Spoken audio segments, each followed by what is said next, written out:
record for me. Got it. Got it. I think we got it. Huh? How do I check if I'm audible in the recording? Huh? I shouldn't be muted. I'm seeing the bar go up and down and I don't see anything next to it that's X'd out. I should be okay. I should be okay.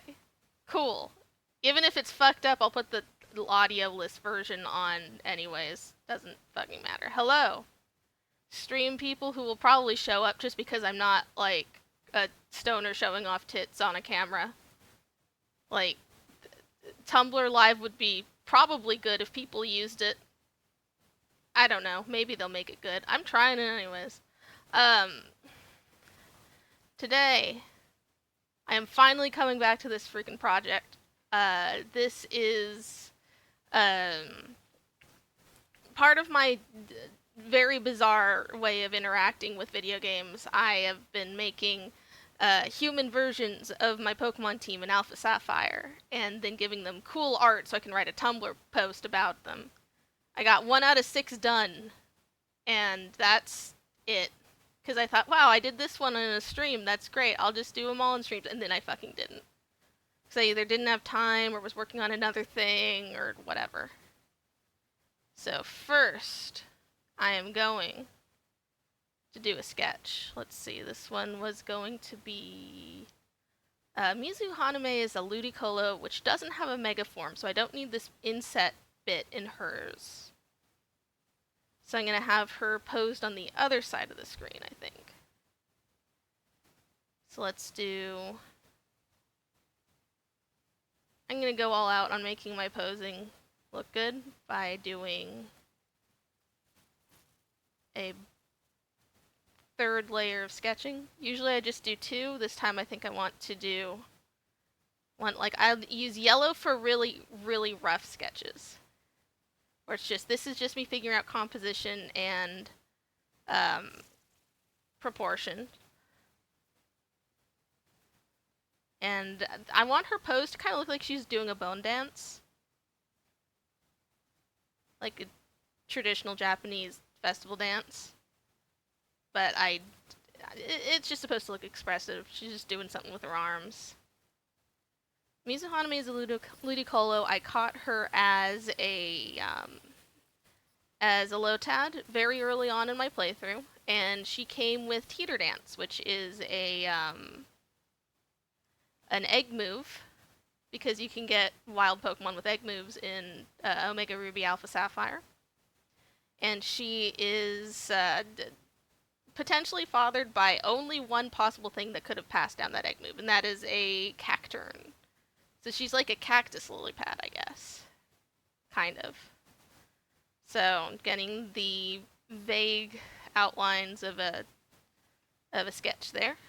Then gonna go over it in what I usually do for color, which is like a nice light blue. Zoom in a little bit. Get our actual attempt at posing, now that we've got the general idea. She's got, I should have my, my reference up. Yes, I do. I checked the stream to make sure I have my reference up, and someone's asking, are you doing this with mouse? No! I have a tablet. God, there are people who can do this shit with a mouse, and I respect them, but I couldn't ever. Yeah, the reference is up. That's her character design. She's got kind of a rounded face, big cheeks, kind of a long, flat nose, kind of like a duckbill, because Ludicolas are kappa? Cactus, pineapples, lily pad, goblins. She's got like the duckbill nose, very round eyes. Oh, and this reference is cut off of the screen because I only need the adult version. She has a younger version for a Lombre, and then a baby version for a Lotad. I'm gonna move that back. So she has stages for everything, and I only need the one for this, because this is her I beat the Elite Four champion post. So, she's doing a dance because she came with a dance egg move. And Ludicolos are kind of just dance themed in general. Let's see.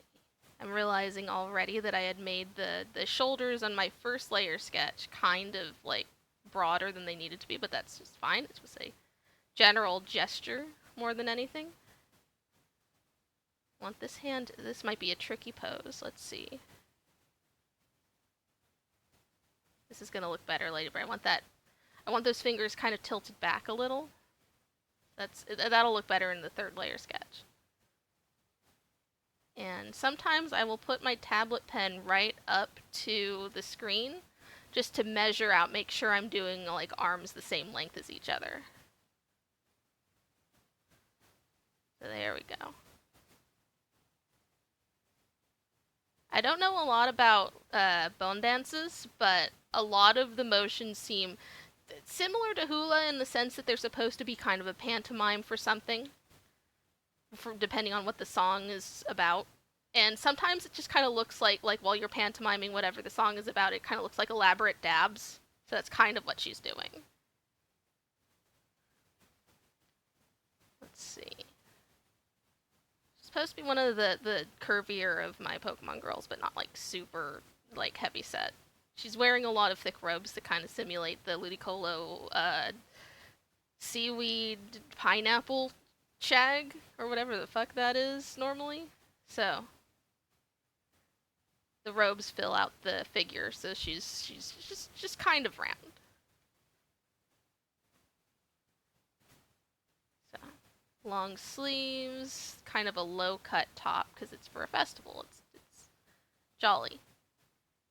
And all of the girls, except for my Sableye, all of the girls have some kind of Magatama bead necklace on.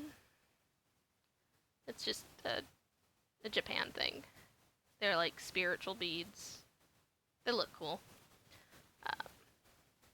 So kind of a low cut top, but not like super off the shoulder. And then kind of a high. You're not gonna see the belt so much because it's gonna be kind of covered by the sleeve. So I'll like shush it to the side just to make it more clear that it's there. Kind of lets flounce her skirts out. And then she's got a second layer of skirt, so I don't really have to draw her legs now that I think about it.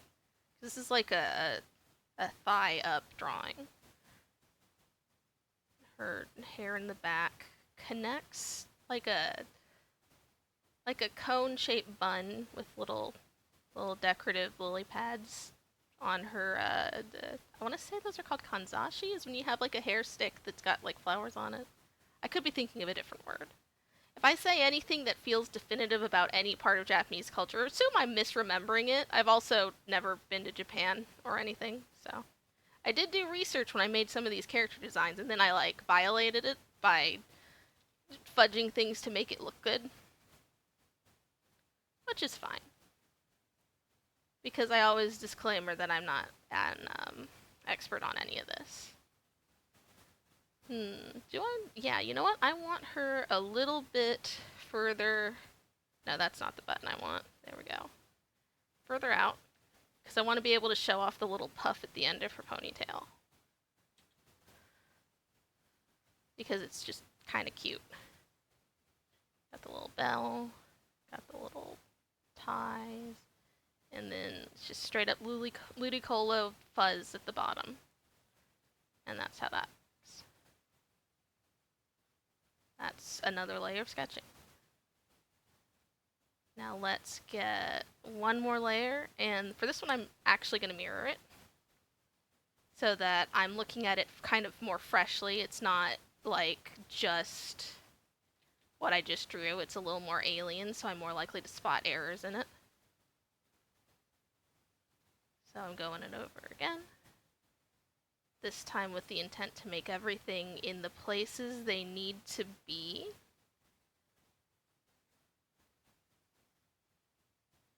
The foreshortening on this straw hat is a little off. It takes a little practice.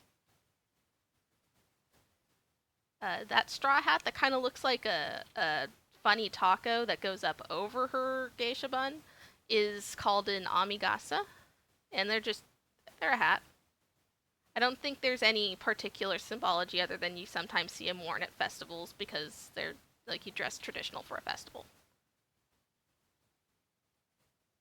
And because Ludicolo are also kind of Mexico themed, sorta. Just an amigasa. When I was looking up pictures and information on them, I kept getting like pictures of selfies of like girls in Cancun or something like that, and it was like labeled amigas, and it's like, yeah, yeah, that's on brand. And I am still amused by it. So here we go.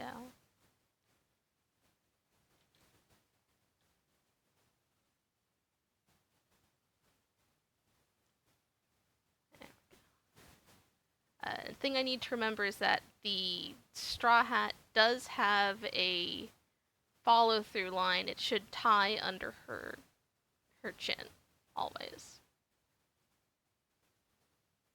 Yeah.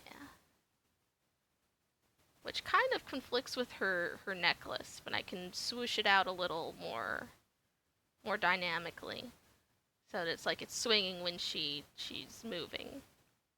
Makes it a little easier. I don't like how her eyes are aligned. I can do that better.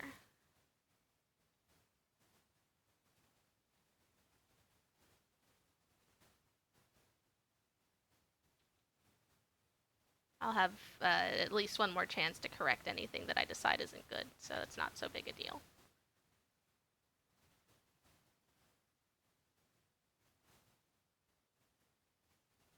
Let's see. So this is a tricky pose. I set myself up for a challenge on purpose because I tend to do that with hands. I wouldn't say I'm the best at hands, but I am comfortable with them, and that means that I should try to show off by doing things I'm less comfortable with and then getting good at them. My biggest weakness with hands is I tend to give them 2 joints instead of 3. I've been getting better at it lately. That kind of works. It's gonna have a little bit of a crease where the hand is bent back kind of far. And let's see. Should her shoulder be further down? I think it should. Because that gives her her yukata somewhere to actually rest on the shoulder. And her sleeves aren't like super long, but they are kind of like dramatic.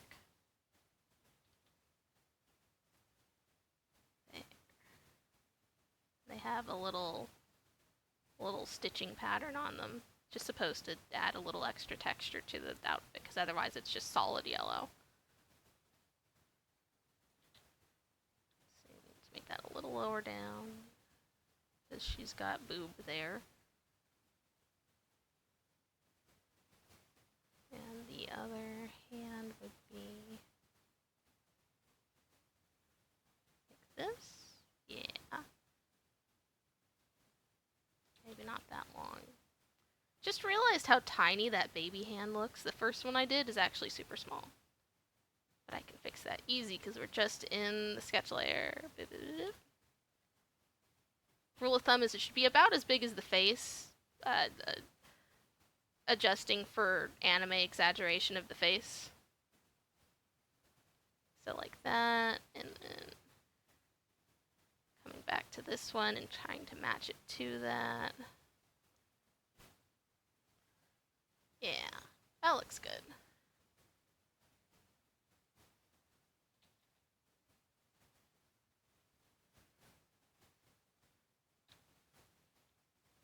Kind of.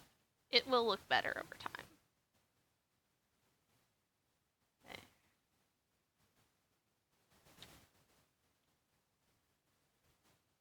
So Mizuhanome is named for a Shinto water goddess that I wasn't able to find a whole bunch of information on. She's one of the many gods spawned from, I want to say it was when Izanami? Not Izanagi. The lady of the couple who birthed a bunch of the gods. Uh, at some point she pissed and a bunch of gods just sort of came out of the piss, and I guess it's like, yeah, they're water goddesses from that. There's a lot of stuff like that. Not a big deal. But I don't think she's connected to any particular rivers or anything, to my knowledge. She is just water. So Mizuhanome is named after her because most of my catches in Alpha Sapphire were named for Shinto deities. And the ones that aren't are from things that are other mythologies. I have a few that are like Hindu or Buddhist, and a few that are just wherever.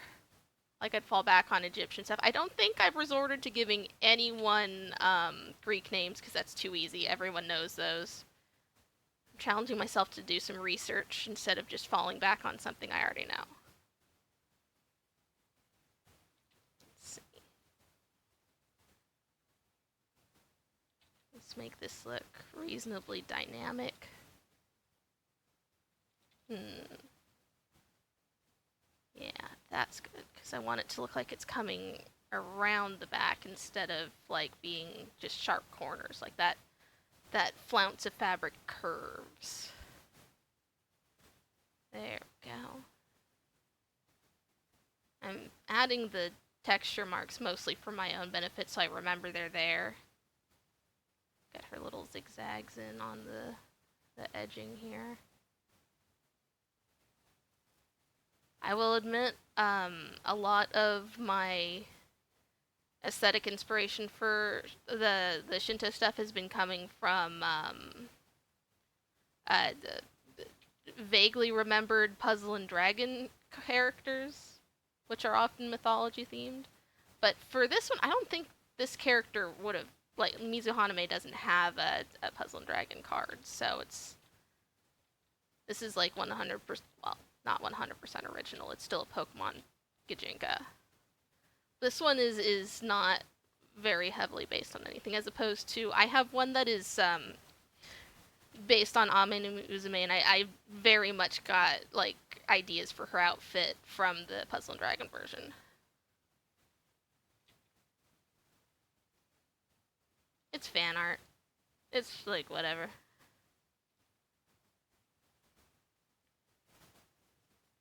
I got her little bell and her little bow and the little tassels off the bow.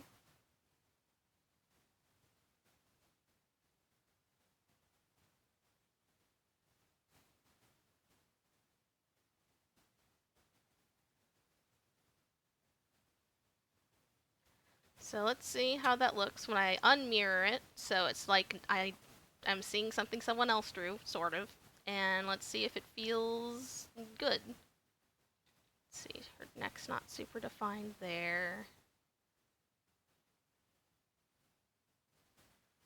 Kind of looks like she's just floating in space without actual legs. I think I do want to put a little bit of leg in there. Let's get the bottom of her underskirt, and then let's just say her leg is coming out this way, and that is just as if it was out like that, like she was doing a little kick. That works. File, save as, before I do anything else. Nobody look at my files. Mizuha champ picture dot Krita. So that is the start of that. Eventually, this is going to look like Kojiki's, where it's got a name and all of his basics. She doesn't have a mega, so I don't have to deal with that part. I'll directly rip the background, not that whole thing, but the that stuff. That's all going in. I just realized it doesn't look like it saved right. Did this save? Did it not save when I saved it? Oh my god. That's gonna bug me. If it's suddenly not saving when I save, I'm gonna be so mad. Save. Go. Okay, it saved. Didn't want to lose that. So anyways, I'm gonna come back to this one later. Let's look at chat. So I don't know if like Tumblr chat is broken, but I can't see like a scroll bar in order to go up and see if anything else happened in the chat. What program is that? Krita. Krita. You can just... Okay, I can scroll with my scroll wheel. Oh, they fixed the thing where you could press like to infinity. Yeah, you can't auto-clicker that anymore. They fixed a thing. Yeah, program is Krita. It's free. It's basically just really good for like painting type stuff. I used to use GIMP, which is also free and not very good for anything, but I was good at it because I forced myself to use it. Anyways, I am going to switch off of Mizu and bring out Uzume. Let's make her a little bigger there. Got both her teen and adult there.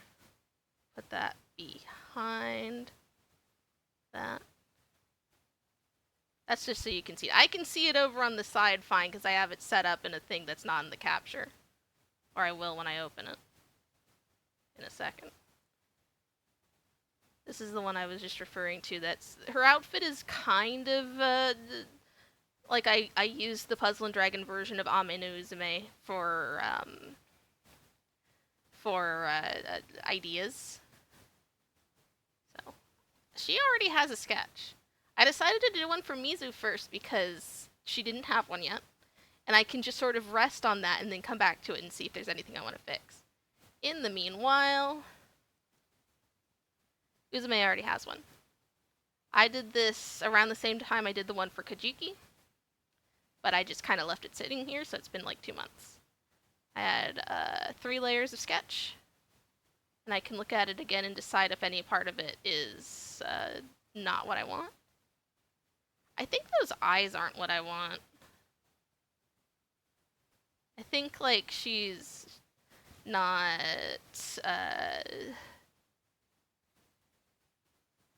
I don't want to say not seductive enough, because this is a dog.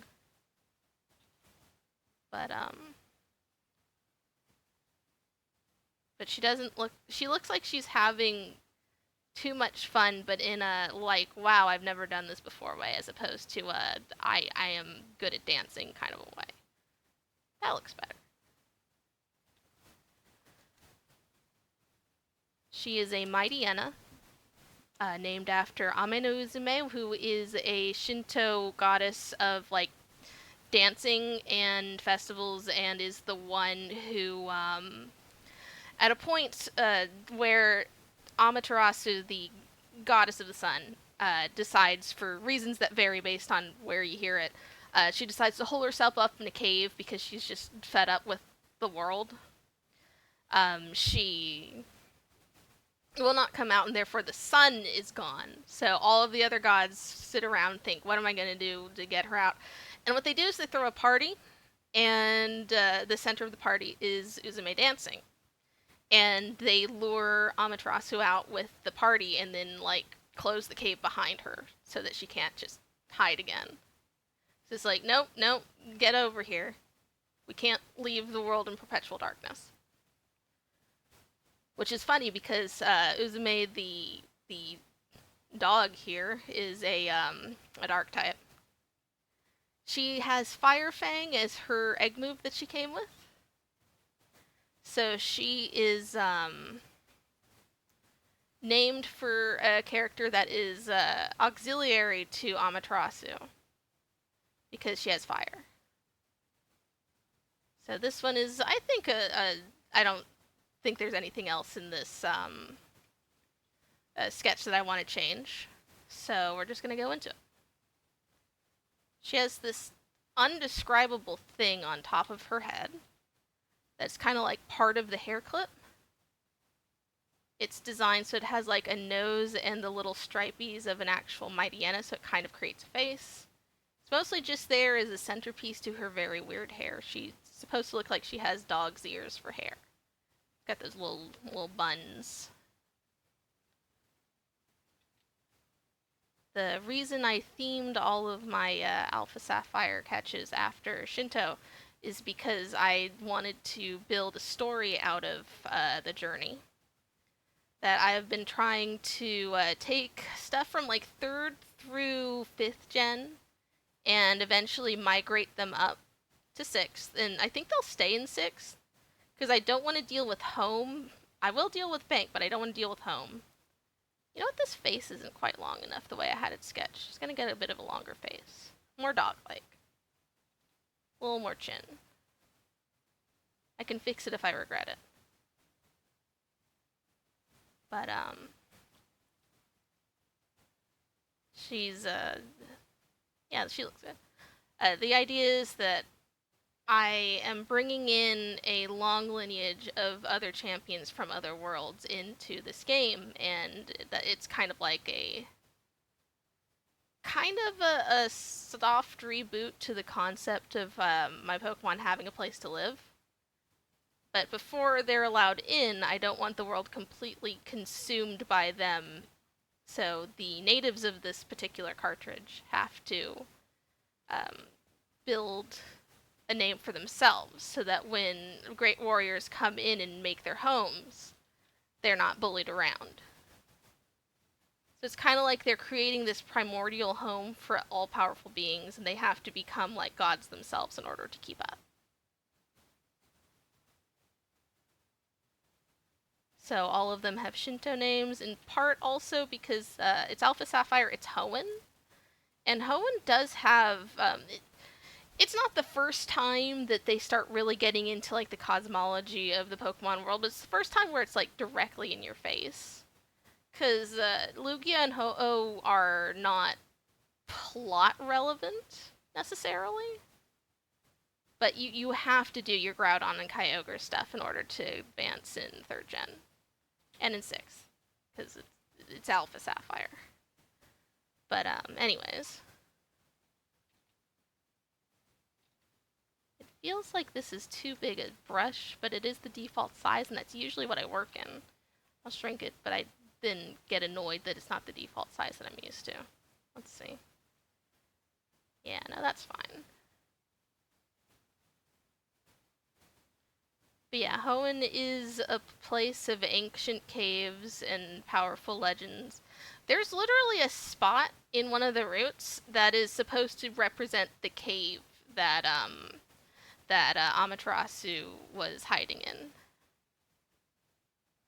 In 3rd gen, it's like just a single island with a cave on it that has nothing in it but the TM for Sunny Day. Apparently, they expanded it in, I haven't done the post-game yet in Alpha Sapphire, but apparently you can catch a Heatran there? So that's neat. But yeah, like Shinto theming kind of works for the area, plus it kind of works for the idea of, like, we are building a history of this new world. Like, we're founding it, like Adam and Zeus coming in from the primordial ooze. That's how that happened.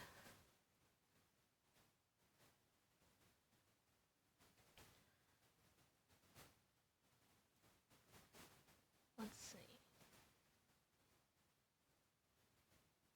I don't know what to properly call the hair bindings here. I love them though. Like as a concept for character design, just giving people like ear pigtails is just fun. I like it. There's a form of it, and Kojiki has it. The part where it's like looped up like that has a name that's called Mizura hair. You can see it in old art from like prehistoric Japan. They've actually found archaeological evidence of like looped hair like that in burials. So it's like, oh yeah, they did that with their hair. I'm not sure how. I don't know how that loops around like that. I don't know how they get that hairstyle, but it is a thing. I did decent amount of casual Google research to try and base a lot of the stuff I'm doing for outfits and motifs off of uh, the Yayoi period of Japanese history. So, like, after the Jomon stuff, like, after the weird space pottery, but before anything we would consider modern Japan.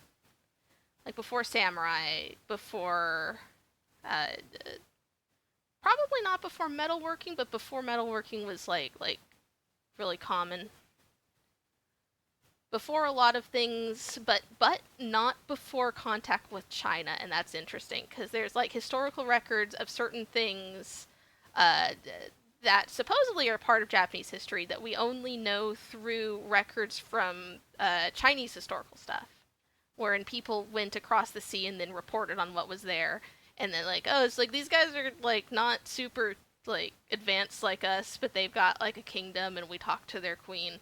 There is a specific character in some of those reports that is supposedly a mythical Japanese shaman queen named Himeko, and a lot of the other inspiration for the outfits that wasn't like just straight up puzzle and dragon stuff is various like museum recreations of what they thought she would have looked like. She was like a shaman queen who like consorted with devils or some shit like that. But we don't get a lot of detail, just what the Chinese said. No one's actually 100% sure what part of Japan they visited and what kingdom that would have been. Which is, I think, a fun... You know what? That's a really small ear. You need a bigger ear than that. That is just kind of small. I was going off my guidelines in the thing, but maybe I should make that a little bigger. There. It just seemed like weirdly small. I know she's got her little pigtail thing in the way, but like at this angle you should see some ear. Especially because she's a dog person. They've got ears.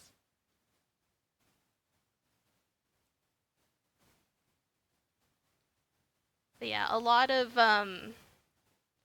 bits of the way I've been doing outfits for these characters is just statues and museum recreations of the Queen Himeko. Which works out pretty well for Uzume, and then afterwards I had to try my best to not make it too repetitive. So like Mizu just kind of has a kind of a yukata, like a yayoi period, not yukata. Or Kajiki just kind of has what would eventually evolve into samurai armor, but mostly just looks like he strapped something to himself just so he doesn't get stabbed in the chest. His Mega has samurai armor. Uzume doesn't have a Mega, so I didn't have to plan an extra outfit. Let's see. Can't believe I drew her ears before I drew her mouth. That's weird. It's weird for me. Her fangs have to be prominent because Fire Fang is her signature move. Well, signature, like, for her individually, not for the species. Does Mightyena have a signature move? Probably not. Their signature move is harassing Professor Birch. There. She has lipstick, but it's going to be done just in color, not in lines, because I don't need it to be, like, crazy detailed there. So her neck comes down, and then her collarbones arch up to show that she's got her arms up. Yeah.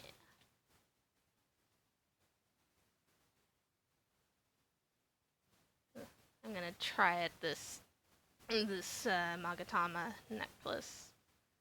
These things are a bit of a pain in the butt because it's never... They always look like they rest awkwardly on their string of beads. But I think it's because I've not had like a chance to like really look at one in person and like clack the beads together and see how that feels. Which I could probably get. I could probably go to like a cosplay store and be like, please give me like an Inuyasha necklace. Okay, thanks. Like, you know, like on Etsy or something. I don't No, I don't know if he has those on his. I don't remember what Inuyasha's necklace has. There. That looked okay. Didn't need to do too much extra.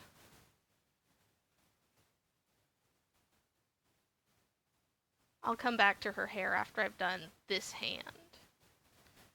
Is that hand too small? These hands are both a little small. Let's highlight that hand. It should be kind of big enough that she could cover her face, but not all the way. I like bigger than that. Yeah, that looks good. This one was already a little bigger than that one, which is fine. It's slightly further in the foreground. Bring that up a little. That didn't need much.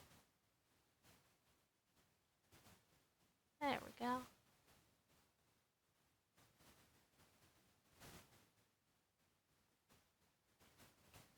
I'm not as chatty as I was the first time I did this with my Kojiki art, which I have a link to the YouTube archive somewhere, but I forgot to press record until like a ways into it, so it's like partial, but I went off a little more about the cosmology of my Pokemon stuff because I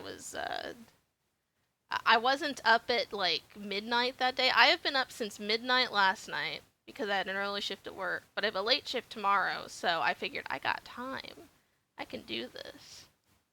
I might regret it, because that might make my hand numb. I'm fine so far, though.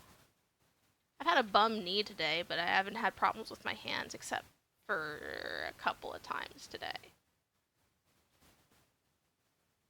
But this is coming out okay. Yeah. Uzume is, in part because of the symbology of who she's named after, kind of like the rational voice in the team, which isn't what you'd expect from the one where it's like, this is the goddess of partying. But the idea is, like, if anyone is not participating or not... if anyone's, like, wallowing in a depression or other sort of refusal to be a part of the world, she will try and get them out, which isn't always necessarily the right way to go about it. And it's not like she just throws a party and tries to trick you out so you could go to the party. Not going to have that happen exactly like in the myth every time. But she will be like, you can't just sit in a cave. We have things to do. Which winds up being kind of relevant because in Alpha Sapphire, you do have to get Kyogre out of the cave. And I did go into that battle with her at the front. Well, the battle with, what is it, Archie? Before he wakes up Kyogre. She was in that battle at the front of the team. And the idea was supposed to be like, oh yeah, you got the fucking whale out of its cave. Good job. Just like your namesake. And then perpetual night and rain and storm happens, and she was furious. She's like, what? How does pulling this thing out of the cave actually make the sun go away? That's not what's supposed to happen. That's not what you named me for. And I'm just like, I will fix it. So she was really mad at that. Last time I did this, Josh, the boyfriend, said I sounded a little crazy by talking about how I talk to them. It's like, no, I'm writing them. I'm not talking to them. It is a creative writing exercise in my head that I don't write down. But yes, her role was to be kind of bamboozled by her own determination. Because she just kind of has one thing that she's good at, and it wound up making it slightly worse temporarily. We fixed it, obviously. I have beaten the Elite Four, that's why I'm doing these champion pictures, so I can make a big Tumblr post. But, that's how these boobs would work, because one arm is up, and the other arm is down. Well, no, that line there wouldn't do that. Sorry, we're doing boob physics. Yeah, that looks about right. Like, you wouldn't have, explicit, cleavage in that way because the angles weren't right. But that looks right. There. But yeah, we fixed the thing, because obviously you have to catch Kyogre or Groudon to beat the game. So she got her stability of the world back, which is good. But I guess you could keep that. She could keep that in mind as a like sometimes just leave people alone thing. It factors in more when I eventually get to doing Hitorigami's art. Let me bring up a picture of her real quick. Hitorigami is the final member of the team. Where they're alphabetical. Where is she? There she is. All of the others are like prehistoric Japan themed. She's future themed. This is just a Mega Man Legends design. Um, she comes from a cave, and she was wrapped into the. Oh my God! Some neighbor is dragging a chair. Hope you can't hear that. She was dragged into the plot of the game by virtue of me needing someone in the game file when I reset it. I bought the game used, right? I pulled everything out of it into bank, whatever the previous owner had caught, and then had to reset the file to start my own. You need to keep one Pokemon in there, so what I wound up doing was catching this Sableye, and then leaving it there. And then when I reset the file, I went out and caught a Sableye of the same level and gender. She was like level 14 or something. Anyways, that was her being dragged into the plot and becoming very important, because she was like my world sacrifice. This whole place is built on her, so she has to be able to show up for the Elite Four. That's the challenge I put myself to, which isn't too much of a challenge with Sableye, because they're good. But I've done it where it was like, one was a Hypno, one was a Spinda. When I do these, it's like not always something super ideal to take to your final fights. I specifically chose Sableye this time because I wanted it to be something I could get a Mega off of. But anyways, Hitorigami doesn't really care about the role she's been given in the plot. She was just kind of rudely added to the team, and then sacrificed for the end of the world, and then brought back into the team and told to go fight things, and she just doesn't care. So when Uzume says you can't just hole up in your misery, she's usually talking about Hitorigami. And when we get the cutscene where Kyogre is awake, it's freed and it's mad and it's going and causing the world to flood, Hitorigami hears the thing making its little scream, and it sounds incredibly pained and sad, which it does. If you look up that, you could probably find that cutscene on YouTube, and it sounds really upset. And this is kind of like the back and forth between Hitorigami and Uzume is like, we're just hurting him. He just wanted to be in his cave, and you took him out of the cave, but caves are comfy, he was asleep, it was fine, and now you decided he needs to be out here. You just keep deciding we need to be doing things. And it's like, yeah, this is their personal confrontation moment as teammates and sort of sisters. I'm treating them all like they are siblings, wherein Hitorigami is kind of like a half-sibling to the ones who are native to this file. But anyways, that's Uzume's main role, is to be the one who is like the counterbalance to any kind of brooding depression. I didn't finish that hand. I got excited for sleep and I didn't finish this hand. When I sketched this, whenever it was off stream, like 2 months ago, I made sure that every one of these fingers has 3 knuckles instead of 2. And it looks pretty good. Sometimes I will fuss over a hand for a while. I'll do like 7 or 8 different attempts, and then have to like look at my own hand at a weird angle, and then try again. I don't remember how long this took me, but I'm still proud of it, so that's good. There. Although I'm looking at it now, that is a weirdly thick pinky compared to the to the index finger it's next to, so there we go. A little bit thinner. She's got her shoulder in the place it should be. This line is a little weird looking. Let's see. The back line of the slumped over robe would go here. I'm not really like accurately keeping track of these folds in the robe, by the way. They're very much protracted by the angle. But that's okay. That looks fine. This weird saggy prolapse of a sleeve. Oh, I put in the reference and on the other sleeve, it didn't have this sort of a lining to it. Now, gotta go back and make it look like it's single-lined instead of having that weird hem. I wasn't looking at my own reference. There we go.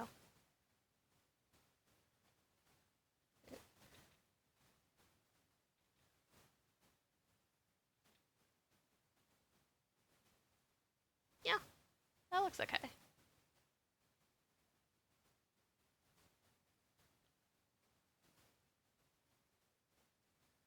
So her abs are like curved inwards. She's kind of like leaning. She's undulating. So I'm not super good at doing abdominals that way, but I'm doing them in low detail anyways. She's not supposed to have like a visible six pack or whatever. Got some. Oh, that should be a twisted rope, not just a regular sash. Because that's how it looks in the reference. Just kind of spun around. And almost like a braid, but not really a braid.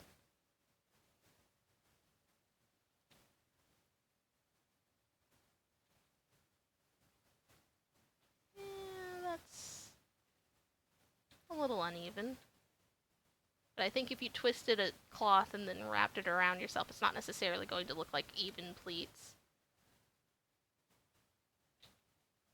Yeah, there we go. Some lines showing the crinkle of the fabric going under it. And this little coin belt. This is like blatantly stolen from the Puzzle and Dragon version of Ame no Uzume. Which I kind of did, not necessarily because I'm trying to like make them like tribute characters, and more that like I wanted another opinion on like what a potentially primal festival goddess could be wearing, because like it was at a period in like pre-written history, you know, like biblical style times, before they would have had like proper kimonos the way we would think about it. So almost like you can look up Puzzle and Dragon Ame no Uzume. It almost looks like it's sort of like a genie thing or a harem pant thing, but not quite. Which was probably with liberties taken. Although Puzzle and Dragon, it's a phone game. It's like Bejeweled, but with RPG characters. Although they do come from a Japanese company, they animate it up. They don't need it to be accurate. They just want it to be fun. For example, there's branching. I don't like how that looks. These are supposed to look like coins, not like weird little lumps. Make that a little more precise. This one's too big. Like there's a branching evolution path for the Puzzle and Dragon version of Thor that decides to go off into its own thing and do the Thor in a dress pretending to be like his sister in order to sneak into a troll wedding thing. Go ahead and look that up. They just have a full-on unironic, this Thor is a girl at the end of one of the reincarnation routes. It's like, it's not accurate, it's fun. There we go. Yeah, you can just look up Puzzle and Dragon reincarnated Thor, and it's like, yep. Just full girl. Let's see. I want to say Noah, like biblical Noah, is also a girl, if I'm remembering right. It's been a while. I can't play the game anymore because the updates are now too big in size to fit on my tablet, because my tablet's kind of old. Also, the wiki that had a bunch of the information went down like a couple years ago. There's a new one, but I keep forgetting it. Let's see.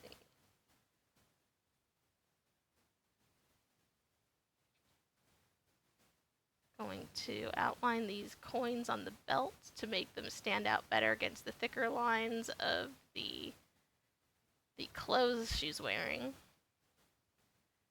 These aren't amazing, but they're also not the focal point, so I'm not going to stress over them too much. They're not one of those things that people are immediately going to spot if they're fucked up. Not like hands.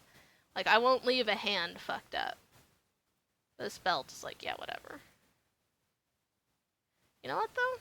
I don't like that it's only 4 coins. I'm putting another coin there.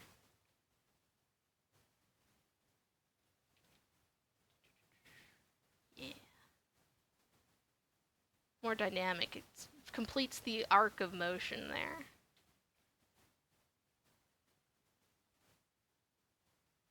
Finish up that line.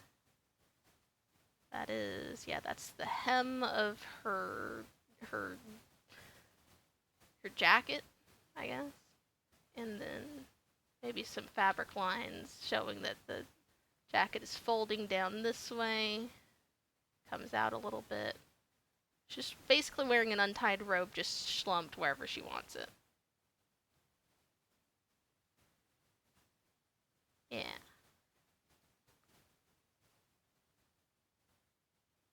Then her hair, I can complete, because the things around it are not in the way.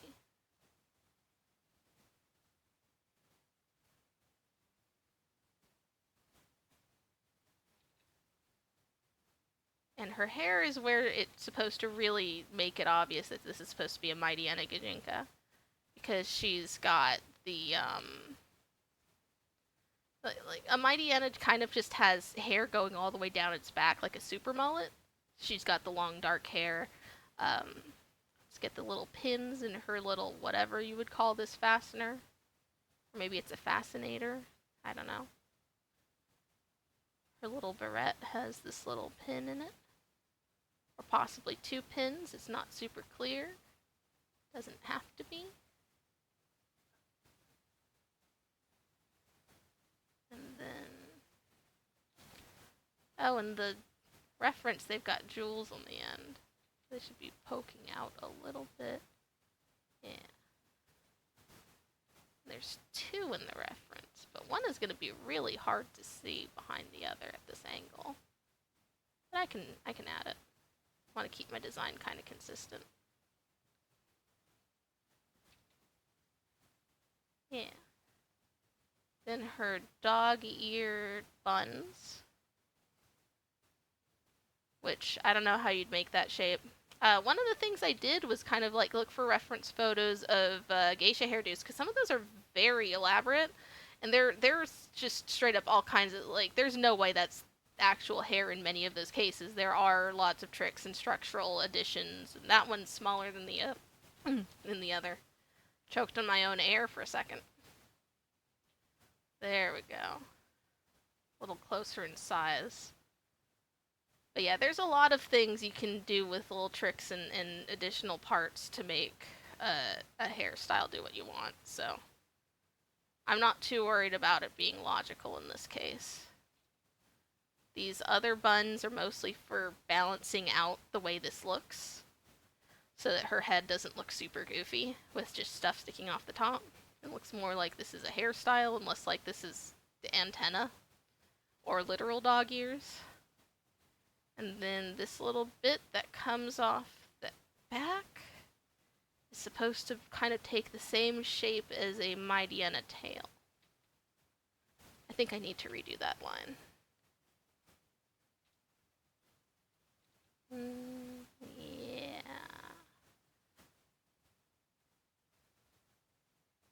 Yeah, because if you look at a Mightyena's tail, it is kind of, like a dynamic little zigzag Nike swoosh. Of course, that goes behind her hand, so I need to line her hand a little thicker so it doesn't get drowned out. Which I should do anyways. Anytime I have really delicate brush strokes, they wind up small, and if I have something that's like a long, strong curve, it comes out really thick. That's just how the brush settings are for this, and I like it. But I do also occasionally need to edit the way it looks. Add some detailing down there to show, like, yeah, it's the hair coming out of the sides of the way her hair's wrapped. Alright. I'm gonna give my shoulder a stretch. Let's look at this mirrored. I think she looks okay. I think I need to fix her hairline. Now that I'm seeing it mirrored, I'm seeing it in a different perspective. I'm noticing unevenness. How's that look? I think that's better. Just make the line of her shoulder thicker to show that it doesn't taper off at the hair, it just goes behind it. Yeah. Let's make her knuckles a little more lined to match the stuff around them because it's the outer edge. Let's line these two. Just get a little bit of a bolder outline because this is the outer edge of the figure. Like if you zoom all the way out and only can see the basic shapes, you need it to like be a little more bold than what it was. Yeah.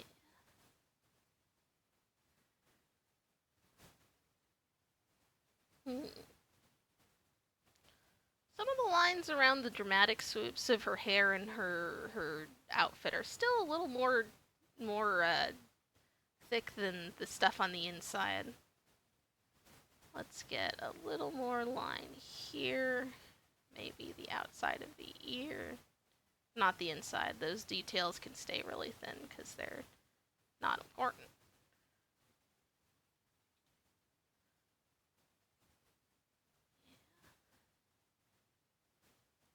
Outline the magatamas a little bit.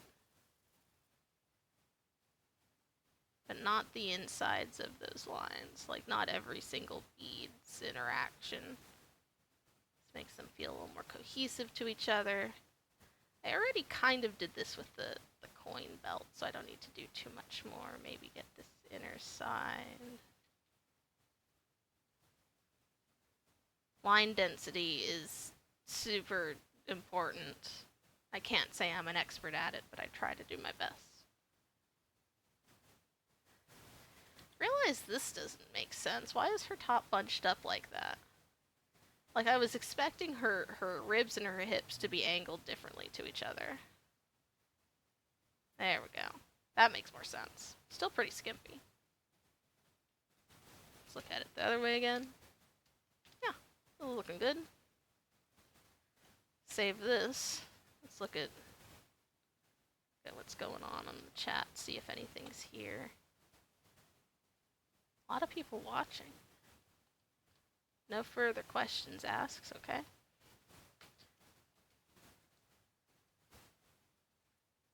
Shake it out my wrist a little more. Alright, let's see. I'm not working on Hitori, so I can get rid of her for now. I'm not working on Mizuha. She can go away for now. I'm gonna steal some shit from Koji here. Don't need that. Don't need your name. Don't need your stats. And I'll need this later, but I'm not getting it now. Might need that line later. This little highlight layer. I need this. Select all. Edit. Copy merged. Please show up in line with the canvas. Yes. Didn't show up lopsided. Sometimes I'm not sure if Krita's going to paste things where I want them pasted. And then I'd have to line them up really carefully. Nope, that worked. As one layer instead of what it is when I originally did this. When I made this background, it was before I remembered to press record, so that like that's not saved to time, which is annoying. But this turned out way better than I thought it was going to. It's supposed to look like underwater, because it's Hoenn, there's lots of water, and you get dive, and I have specifically Alpha Sapphire, so there's a lot more water. And I guess also because Kajiki's a water starter, that's a Swampert. But yeah, that's the background is going to be shared amongst everyone, although they're all going to necessarily have their own background effects, which I haven't drawn for Uzume yet. But we got our background. I'm going to turn it off for a second. Let's make her some background effects. Something not quite so consuming as what Kajiki's got. Like, this is a lot. Something a little more of an accent instead of being like a huge backdrop. So she has Fire Fang, and she's got a vague sun theme, so I'm gonna do some little flames. She's also a dark type, but I don't think I want to do any kind of weird shadowy stuff here.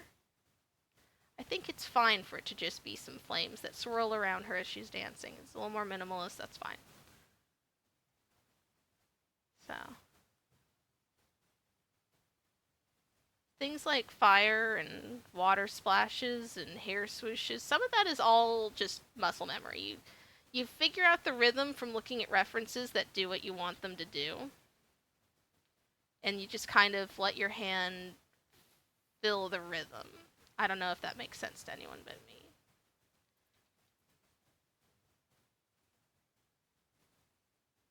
me. Should remember to follow my first instinct in the sketch instead of trying to edit it too far. For something like this, at least.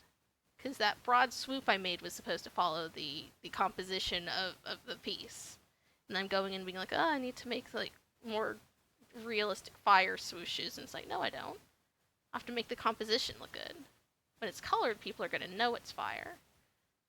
Yeah, no, this edge is completely visible, but I think I don't want it to go off the screen. Or do I? Again, should I trust myself with my original thought?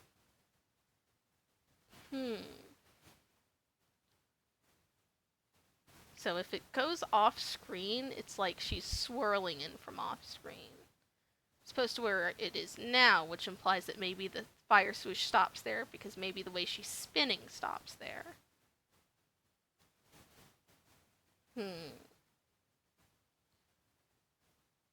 Solution.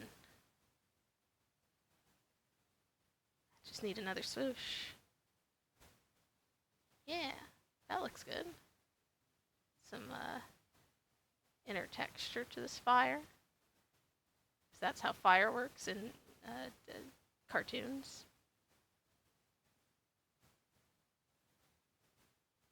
Yeah.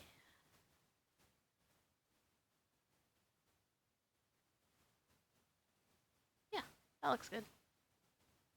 I'll come back to that later. In fact, let's put the fire in its own group layer. So I can just pop that in and out later. Let's put Uzume in her own group layer. All of the previous sketch layers plus her lining is going to go there. And then I'm actually going to, for this next part, reduce that, not all the way, just so that I can see the background enough that I can tell if I've like colored outside my lines. So now I need her colors. I've got the reference up, but I don't have it up in a way I can eyedrop her, so I'm going to go in and find that. Open that the hell up. So now I can eyedrop her directly from here. This is her before. This is still Mightyena, but there's like adult and teen, and she has, let's bring up the other one. She has a Poochyena form. It's her as a baby. That's her as a baby. Anyways. Let's start with eyedropping off of her. No, that's Kajiki's file. Alright. So I basically use this one pen. It's a custom brush for like everything. So I'm just going to go in and start filling in color. And because I can see the background behind it, I can tell if I've like gone outside my lines in a way that doesn't look good, or if I've like missed a spot. I like to start skin first because logically that's usually the lowest layer of a person's layering. Yeah, you got skin, and then your hair is on your skin, and then your clothes are on your hair. Uh, Not literally, because like she's got like an open mouth that's inside the skin, but skin is a good place to start when you're fill colored, I think.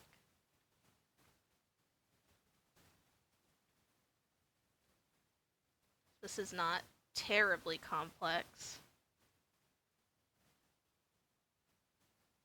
I put a weird amount of decision making into the skin tones of the Pokemon. In this case, I want to say the idea was a slightly more olive tone than a peach. It's kind of like she's like tanned. She likes to be in the sun. The darkness of it is supposed to be vaguely in line with the lighter gray on a Poochyena, whereas her hair is the darker of the colors, which should make sense. Alright. Let's get her makeup, which I think is a slightly lighter color than the red used in her clothing detail. Alright.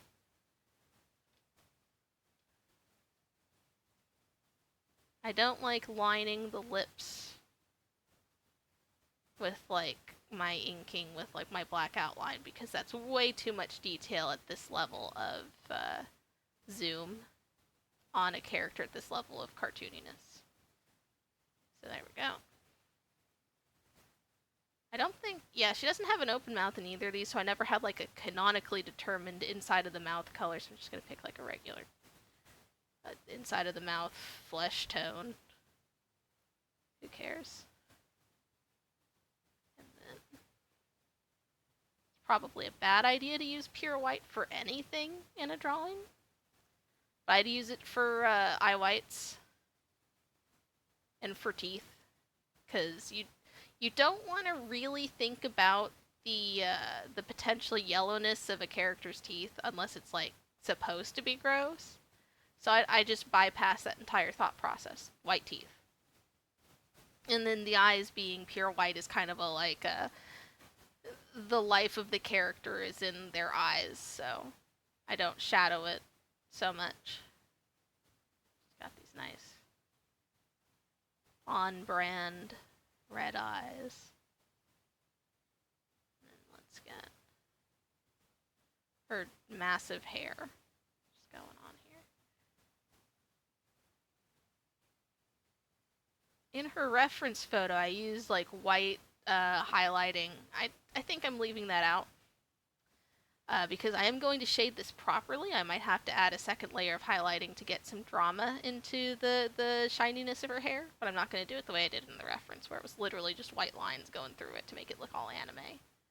I love the way that looks when I do it, that stark black and white hair shading, but it's not meant to be used everywhere in every context when your other shading looks different.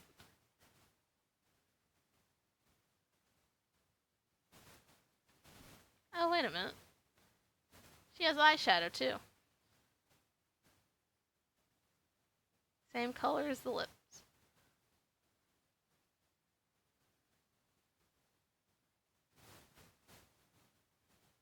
I'm noticing in my reference as well, she should have lower lashes.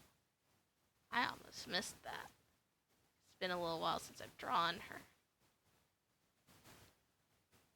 The unfortunate thing about doing so many character designs for so many Pokemon is that I wind up not drawing each individual that often.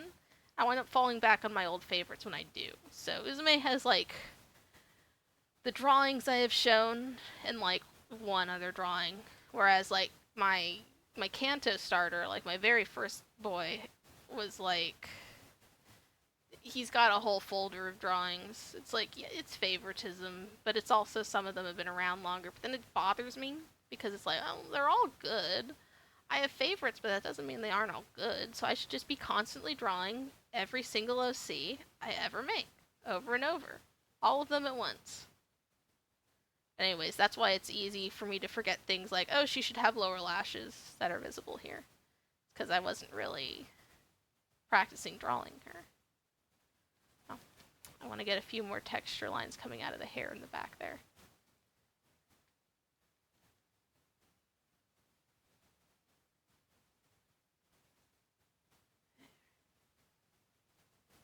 You need your other ear.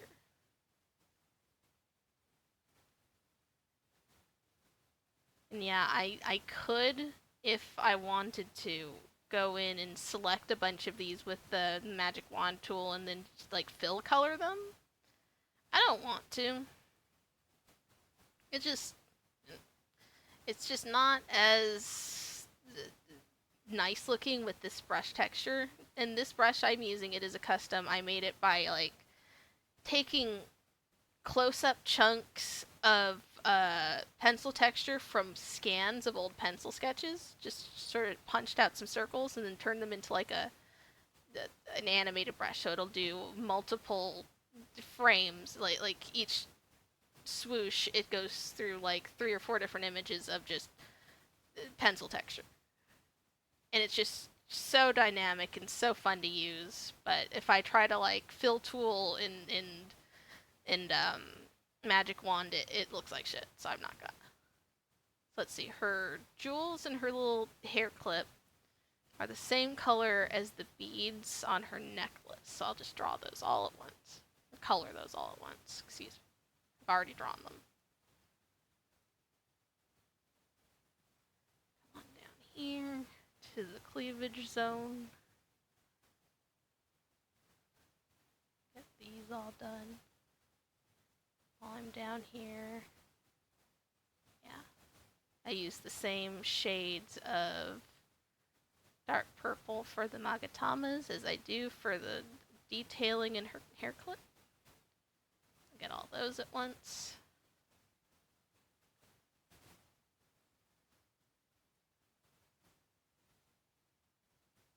Yeah, up close you can see the flaws in this brush is that you can really tell the see-through areas. Give me that. Yeah, there we go. You can see all of the parts where the brush isn't fully solid black, like it's semi-transparent at all times. So you can tell when you color things in, like, based on how thick the line are, how far into the line you are. It's not as obvious when I'm not zoomed in at 400%. But that is the flaw of an otherwise really fun brush. I do not have this brush available for anyone, mostly because I don't remember how to do that.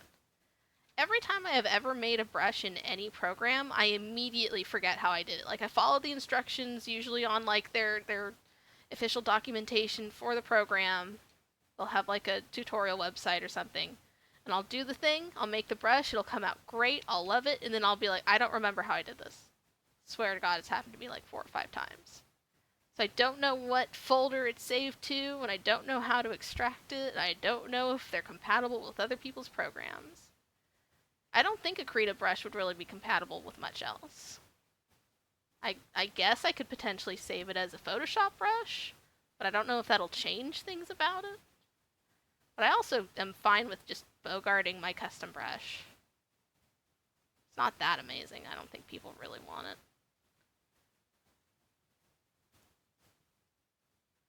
Get all this area in.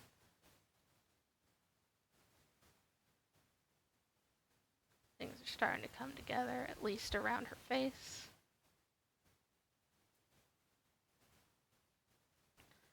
After I have finished my Alpha Sapphire stuff, like I've beaten the game in the Elite Four at least, and I'm going to make the champion post, then I'm going to go into the post game, which is the Delta episode. Haven't done that yet. And from there, I'm gonna go to Emerald. I have a copy of Emerald that I bought from a local used game store for too much money, but those Emerald's expensive. It just is, no matter where you go. but I got my money's worth because it has a fully completed save file in it with a bunch of legendaries, which is nice because I was trying to build a living dex. So I've got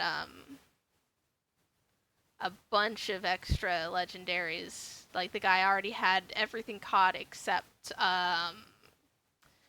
Latios. And in Emerald, you can choose between Latios and Latios, and I was hoping to get a Latios, and that was what the original guy had chosen. Like, yes, yes, everything's set up. All I needed to do was chase down the Latios and throw some balls at it. I couldn't Master Ball it because this guy had used his Master Ball, I'm assuming accidentally, on a Claydol that said it was met in the Sky Tower. So, like, he just used it probably on accident on just some random shit. So I had to catch the Latios with Ultra Balls the hard way, which I was able to do. I did it. But anyways, I've got everything I needed out of there, including in Emerald, if you do a full Hoenn Dex, you can talk to, I guess Professor Oak's hanging out in a house somewhere, and he'll let you choose one of the Johto starters. So I've gotten that. And now that I've got this game complete, the game I did before this was a regular Sapphire run, and then I did the Alpha Sapphire directly after it, so I could get the direct comparison, the full experience of what changed. And then I'm going to go back to Emerald, which is also different from both Sapphire and Alpha Sapphire. I'm going to fill that out, beat it with my own personal file, which is, you know, I bought it. I'm not going to keep this other guy's file in it forever. He doesn't get to live rent-free in my game. Although, I've decided for used games, I didn't do it for Alpha Sapphire because the guy who originally owned this game named himself Brendan. He just used the default name. That's disgusting. How dare you be the default name? I did not name a world sacrifice after him, but in ones where they have a unique OT, like the original guy's file was like someone's real name, they are going to be my world sacrifice. So I catch something, name it after the file, the original trainer, and then I delete the game with only that in it, and then I'm noticing that I lost track of something in... Yeah, I figured it out. This is probably why I had an accidental extra hem to this garment on the sleeve. Was that I was supposed to have a hem where the shoulder of it is, and I accidentally, like, joined it to the sleeve. Now it makes sense.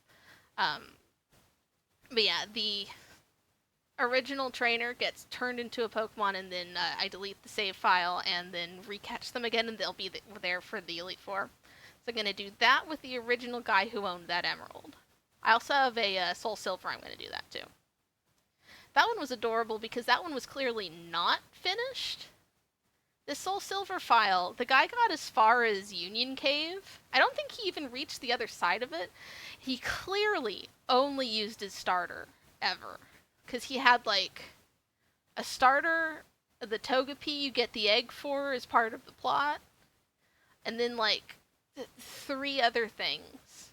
And, like, everything was, like, level 2 except for his starter, which was, like, level 15. Kind of adorable. It kind of just gives you the feeling this was a kid. This was a little kid. So I wound up giving all of his original catches names that have his name incorporated into them somehow, which was easy because it was Dan, so there's a bunch of names where I could add Dan to him, like Jordan and stuff like that.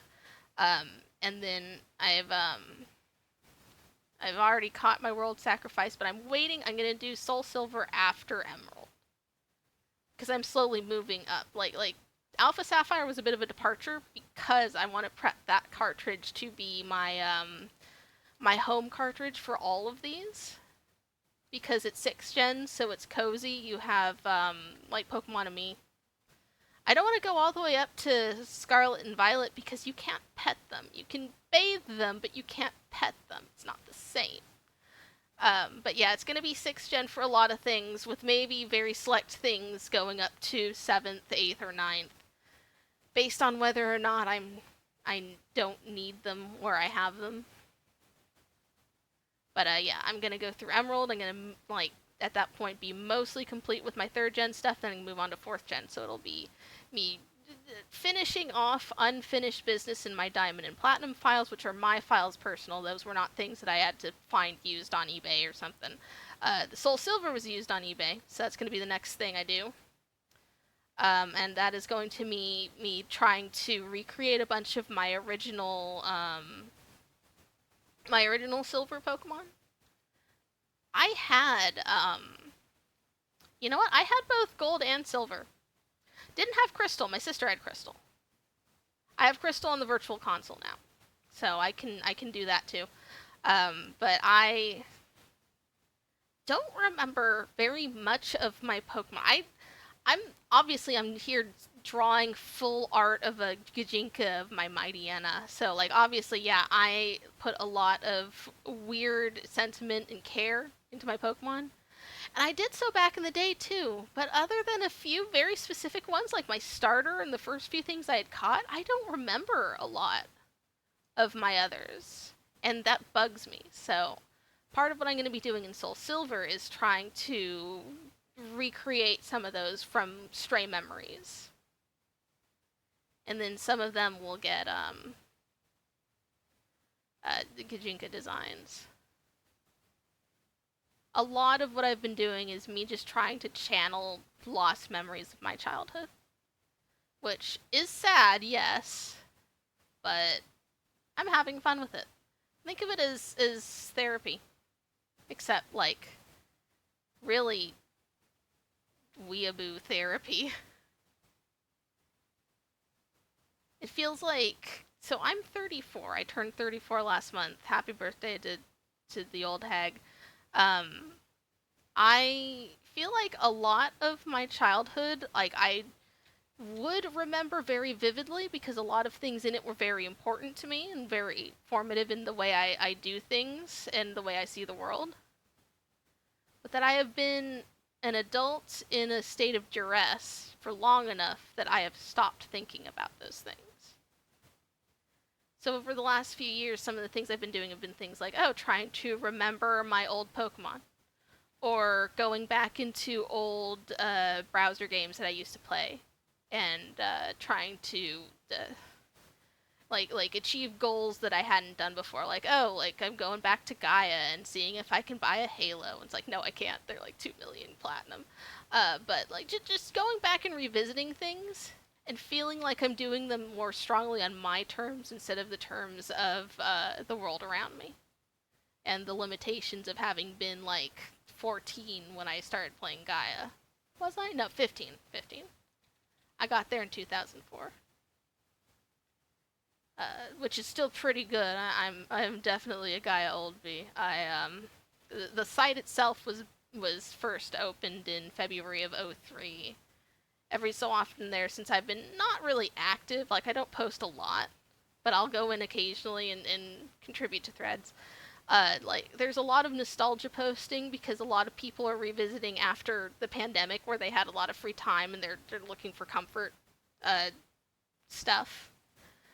A lot of people are like, wow, I remember when I joined when I was a kid and now I'm all grown up and this place is still here. And they're saying stuff like, I got here in 2012 when I was 10. And I'm just thinking, like, oh my god, you're a baby.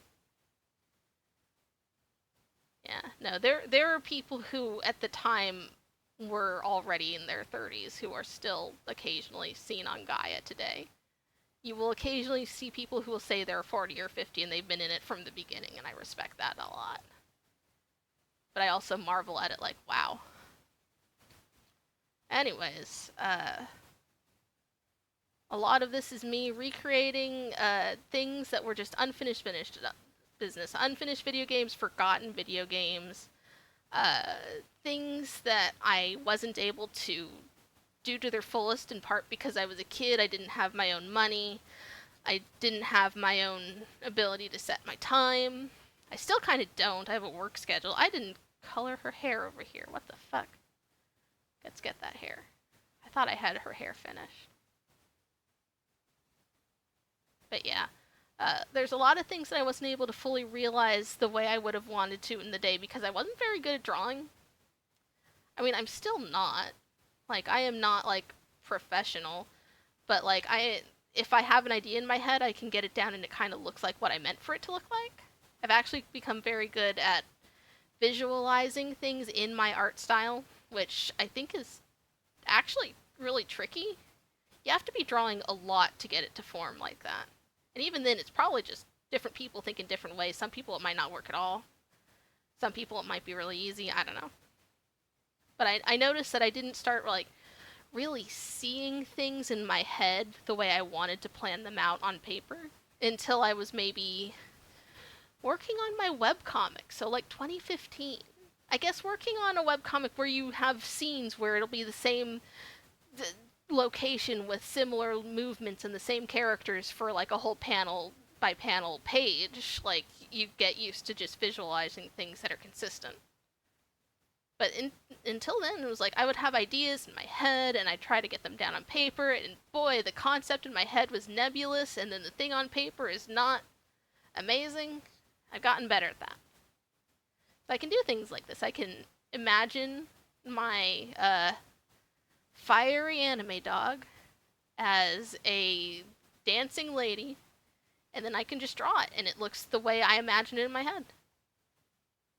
Arguably, I've twisted my imagination skills into my art style and not the other way around, but it works in a way that's satisfying for me. I don't know what else to say on that subject. I'm mostly filling time because there's not much to say about the way I'm coloring. Just filling stuff in. Almost done.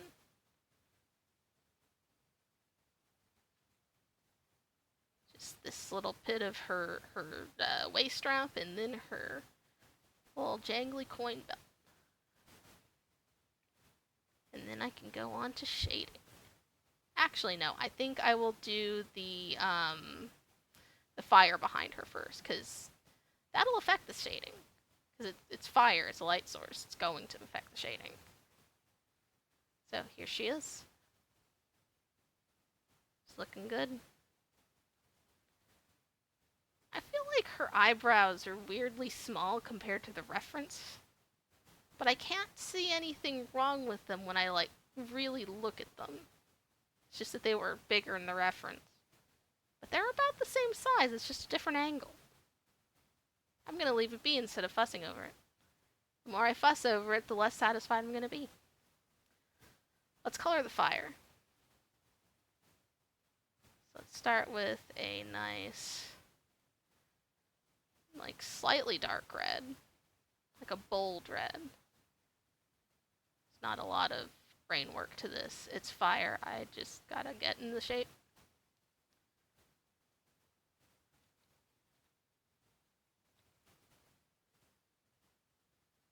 There. I want every character to have something going on that looks like they're doing a move. So I'm not sure for the Mizuhanome picture that I did the underlying sketch for today.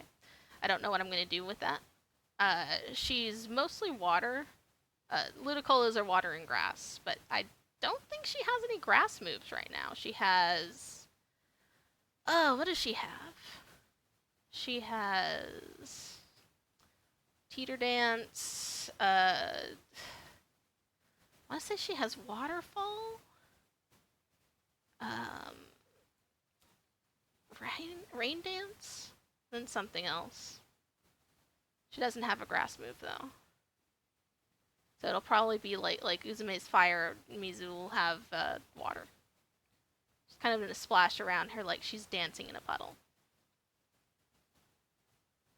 Technically, Uzume shouldn't have fire that dances with her because her fire move is Fire Fang. It should be coming out of her mouth and exclusively her mouth. It's not Fire Breath, just Fire Teeth. But this is nice and symbolic. Kajiki's, by the way, he's a water type and a ground type. He has Stone Edge. That's what that is back there. He has, what is it, Muddy Water and Stone Edge, I think? So yeah, they're all going to have something that, like, signifies an attack. In previous ones of this, I've done this for, like, my last Sapphire run. And then I had technically 3 consecutive leaf green runs, but one of them I didn't really blog about. But the two that I did more and more things with.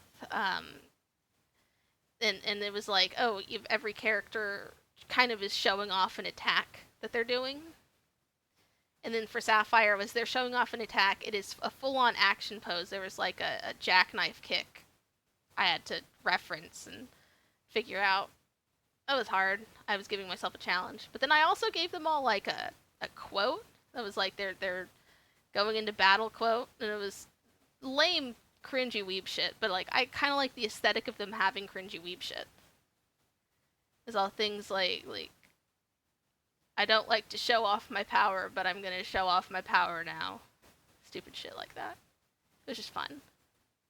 For these guys, I knew that I was going to overdo everything else. Like, everything was gonna wind up really grandiose, so it was like, no, these are not going to be full body shots. They are not going to be doing super elaborate poses. I might do like a fire swoosh behind them, but we're not going to break our wrist doing something incredibly extravagant. Because once I finish them, I might not draw these guys for a while. So, fire.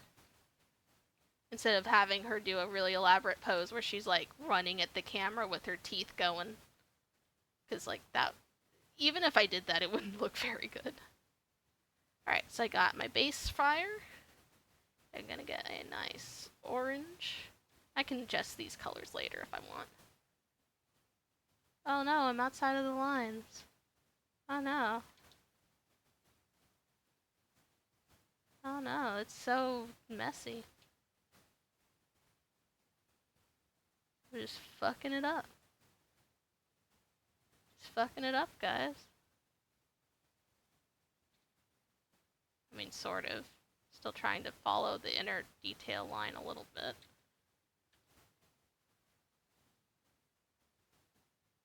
But I'm not being super precise with it.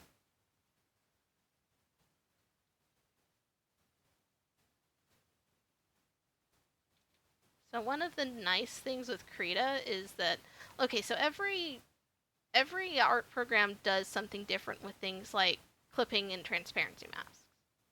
All of them are different. If you do something in one and you save it as like a PSD and move it into another thing, there's a chance that something will get broke if you're doing anything really complicated with layers. Krita's version is locked to alpha. Boop, boop, boop, boop. So that is just inherently dependent on the stuff behind it, but only within this group. Like in this little group layer.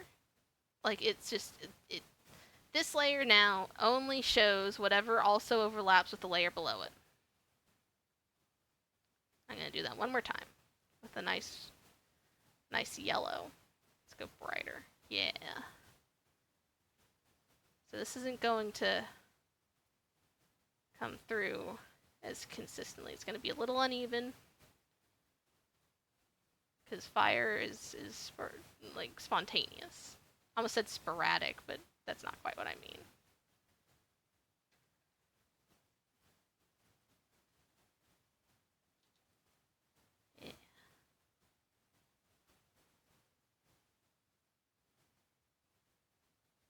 Yeah, very different from Kajiki's water splashes, which while, yeah, we're kind of chaotic, they still kind of follow physics, sort of. The inner colors of a fire can just sort of wonk out wherever they want, because it evokes motion, they're moving. In theory, it would still be following physics, just going really fast. There. I'm gonna set this to a nice dark red. Yeah. So then that's behind her in this weird underwater scene. Gonna make the fire itself like maybe 90 opacity. And then maybe the stuff behind it will be a little... I don't want it too transparent, because then it's just not easy to see.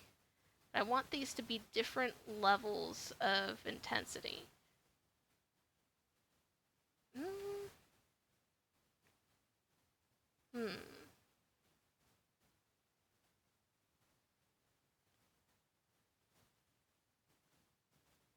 Yeah, if all of those are set to 90% each, and then the fire layering group is also 90%, could be a little better than that.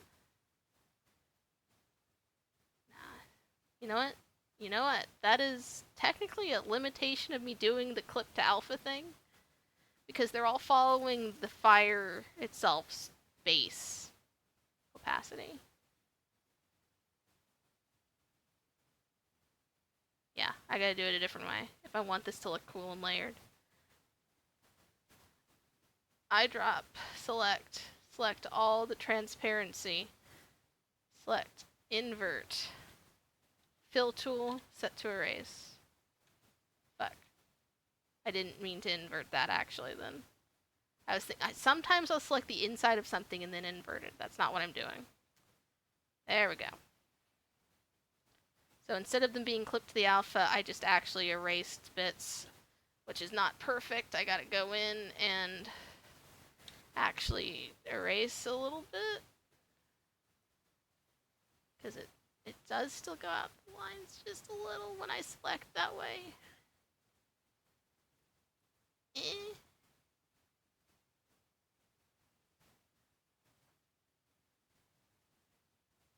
Yeah, that looks okay. Since I tricked myself out of doing it the easy way, that's still okay. Let's make that.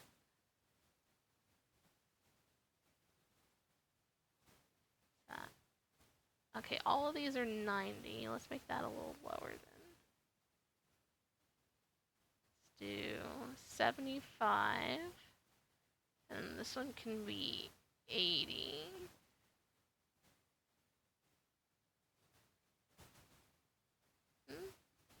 And leave that at 90, and then the whole thing bring to 100. Now leave the whole thing at 90. Bump up the 75 to 80, then get the 80 to 85. So it's 80, 85, 90, 100 for the line art, but then the entire thing is at 80. That's pretty cool. It kind of looks like it's in the scene. You can kind of, sort of, vaguely tell that there's stuff behind it that's affecting the light. Alright. So now we have our light sources. We have the vague surface of the ocean light coming down from the top, and then this underwater fire, or whatever the fuck is going on. So that's going to guide where I want my actual lighting. On Kajiki, it's much more vague. I didn't really do much with it other than he's lit in a way where, like if there was a camera and it was being pointed at him, the light's behind the camera, sort of. For Uzume, the fire's, like, right there. I gotta, like, acknowledge the fire. So, multiply, get to this other brush. This other brush I'm gonna use is like it's a Krita default brush, but I love it. Or, actually, it's a default for an older version of Krita. But I decided to keep them last time I updated, which was a few years ago, so there's probably a better version of Krita out now. Alright. So I have my... Ooh, you know what? I should use the same shading color from Kajiki, so they all look like they're getting the same light and shadow sources from the same place. And then I might go like one extra layer of highlights to emphasize that the fire should be more reddish. So yeah, now I'm using the same like neutral bluish that Kajiki had going on in his. So the fire is mostly on this side, so I'm doing a lot of shadow on that side, and her sleeve is blocking it down here. So her sleeve is going to be lit to this side, mostly. And that means that the stuff on the other side of her sleeve is going to be, like, more in the dark. And then will be influenced more by light from this side. So we got a plan. I'm not being super precise with this shading because it's not supposed to be like a wrist-breaking endeavor, because I'm going to make a total of 6 of these. And this is 2 out of 6. Can't break the bank yet. So 1 layer of shading, maybe 2 layers of highlights tops. Coins are metal, they should be more dramatically shaded. Yeah.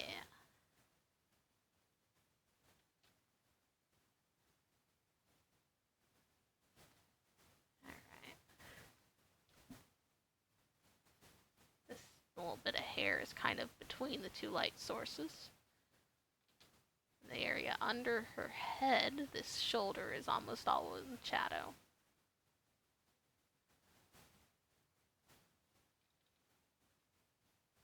So now we're mostly looking at the light source to the right instead of the left at this point.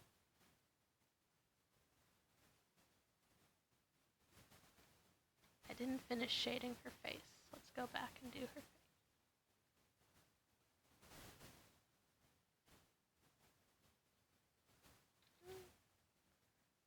Yeah, it's closer to what I want.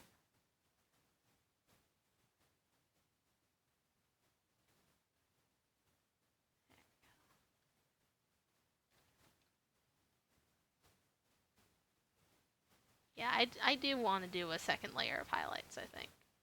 The one layer of soft and then 1 layer of more hard, so I can get like the shine of her hair to look really stark. I love the look of just really just jet black shiny hair for things like this. It's just very dramatic.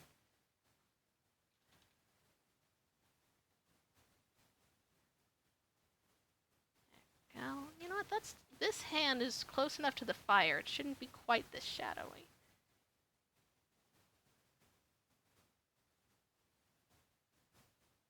Yeah, let's dial that back, just erase some of it. If I were making this so that I could like distribute the layered file, the .cra, or if I wanted a PSD, because most things can open those, this would be a nightmare. The way I'm shading is really imprecise. The line work, the brush I'm using for it is really imprecise. Like, everything here is probably riddled with teeny tiny transparent errors, but you can't see them from afar.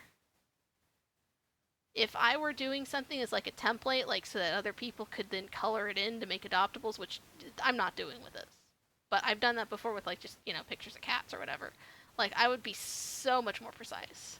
But we're not doing that. So I can be loose, painterly. Because if you think about it, most art you're not going to be able to just like look at the layers and just hue slide them and make something new with. I mean, I guess you could, but most of the time that's not the intent by a long shot. Because like, what would you even do with like a recolored Mona Lisa? You gonna like just have Mona Lisa sonas? I guess you could. Maybe I will. But like I learned most of my tricks for art from being in like Gaia Online pet shops and like DeviantArt and other pet site like adoptable stuff, wherein you frequently do make things that can be reused as a template over and over. Sometimes you just sell the templates and the rights for other people to use them. So like you want it to be precise enough that another person can look at it and not have to interpret like 20 layers of like corrections to like 1 bit of like lighting. So sometimes when I do this, I think, erasing with the wet paintbrush, it's not going to fully erase. It's not fully like it's not fully opaque. There's a little transparency. So if I erase with it, it's not fully erasing. It's like, it looks fine. It's not, maybe there's like an undetectable stray pixel smudge at like 10% opacity, but we're not gonna freak out about it today. Just like I'm not gonna freak out about how the quality of this stream is probably like very fuzzy. And I'm not gonna worry about how nothing I'm saying is interesting. Because doing it is more important than being perfect. Usually. Unless you fuck up really bad. So that's shading. Let's pull an eyedropper on the highlighting on Kajiki, so we've got the ambient light being the same. And this is not really how lighting works. It's not like you have neat layers of the light from this source. It's going to be in this color on this layer. It's like light intersects with itself a lot, so it's not really how it works, but It is easy to break it down that way because I'm not a genius. So that's how I do it, is I think of each light source as being a different layer of highlights. And I usually am fine with making shadows all one thing unless I need a really dark shadow, in which case I'll make a second layer. Or if I have like a texture. Like I'll do extra layers of shading if there's a texture that needs to be emphasized. And you can put some of your highlighting over your shading if that area is supposed to be like kind of affected by both in a way that is not necessarily stark. It's like more gradual there, so they overlap. It's sloppy, but it's fine.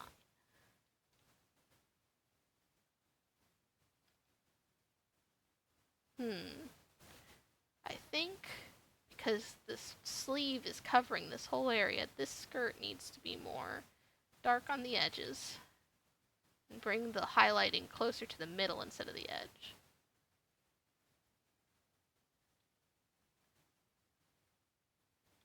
Yeah. That's better.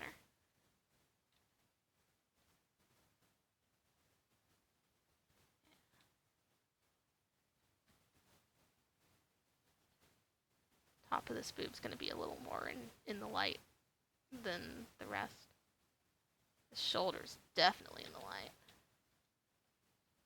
These fingers, absolutely on fire. Almost. Almost literally.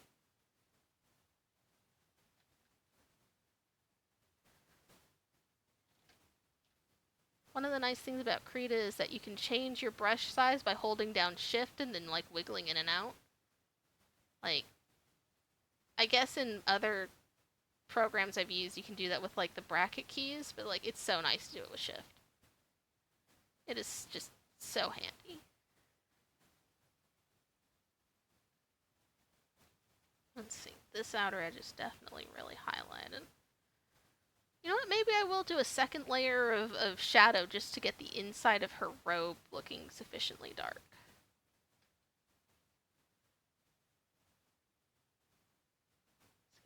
The hair, pretty emphasized, pretty bright.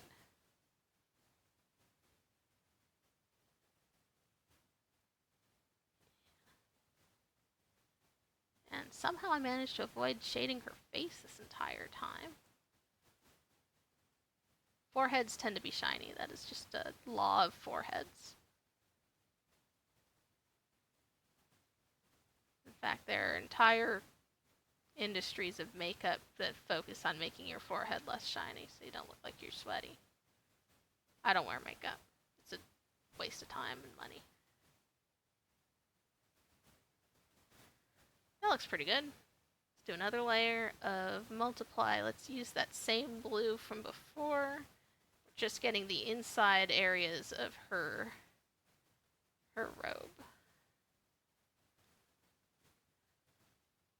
Not even like the areas covered by the flap of her arm, just the stuff inside the robe. It's an extra layer of removed from the foreground. Did I put enough shadow on her leg down here? Not really. Whatever. Inside the sleeve, it's like kind of gradually coming out to being the light. Yeah. And then one more overlay. Let's use a more fiery color, test that. No, a little more orange. Yeah. For things really close to the fire, we're using this.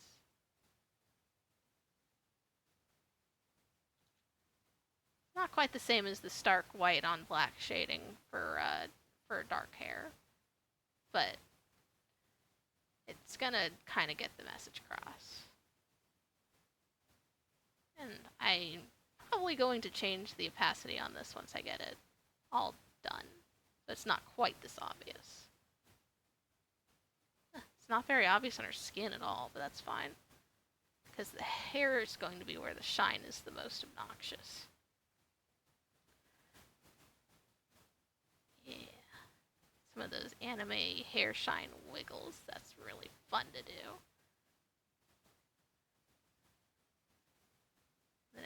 follows the folds of this.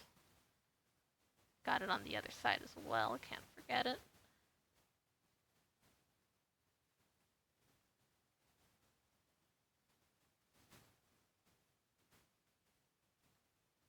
Yeah. So everything's a little bit on fire.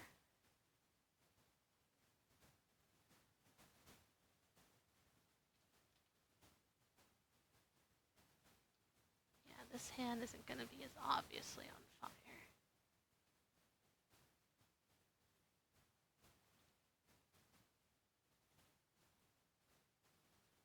A little bit here.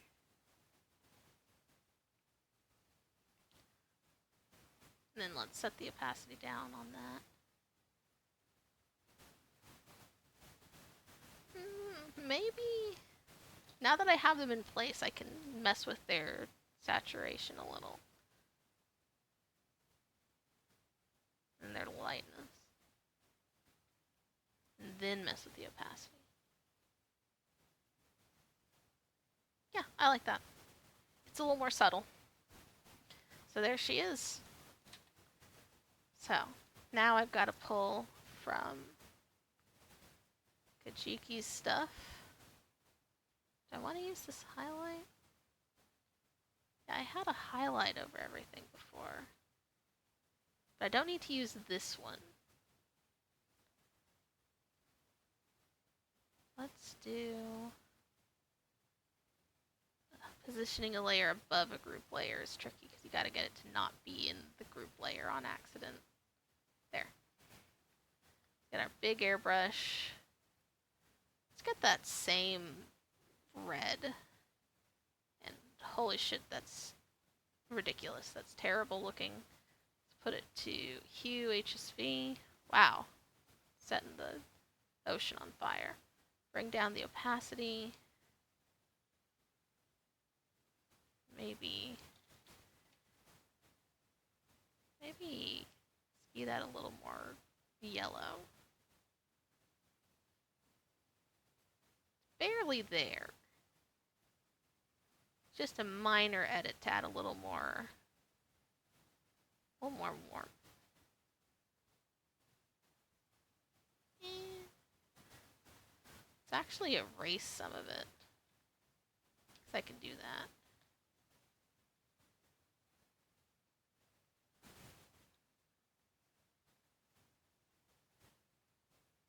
So I'm going to just have it kind of follow the curve of the fire. Yeah. It's subtle, but I like it. So, what else do we got here? Don't need those bits. Do need this bit. Copy layer. Get on it there. That. Alright. Sometimes I worry this copy's weird. Yeah.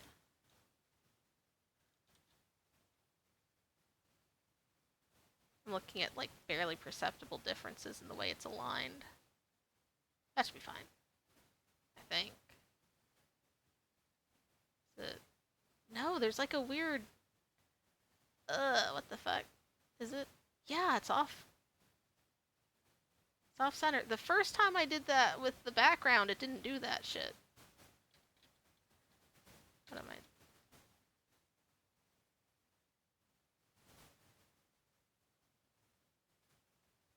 Okay. Yeah, no. It's where it goes off canvas. Slightly different. That's one of the few things about Krita that annoys me, that I probably should just get used to because it's probably useful for most things, but that something off the canvas still totally has data even if it's never been on canvas. So if I do a big squiggle, if I just do a big scribble that just goes over everything, the bits that are outside the canvas still exist, even if I never move it so that they're inside. So then sometimes I'll try to copy and paste something and it won't line up because it's bigger than I think the layer should be. Okay. So, I'm going to copy the way his name is written. So I'm going to need that color. Going to eyedrop that. come over here and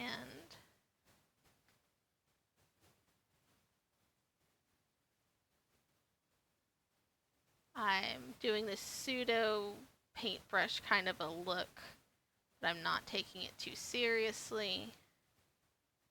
Was I doing it in all caps? No, it was not all caps.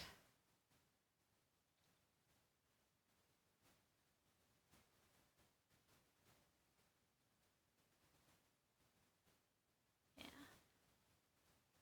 I feel like, well, his name has a lot of narrower letters in it. That's why his feels like it's different. I can rearrange these letters once I have them.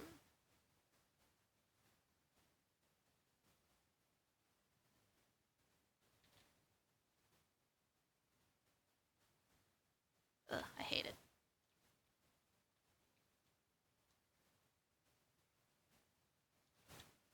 Erase it all. Scorched earth. Let's try it again.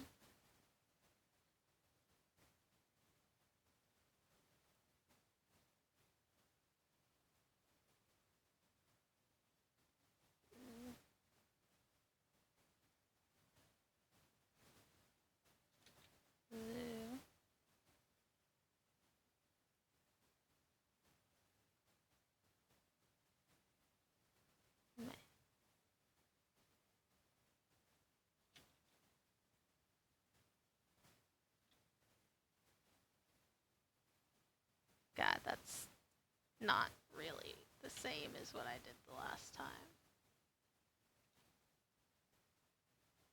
But I can fix it, I think. Let's wrap the Z. Yeah.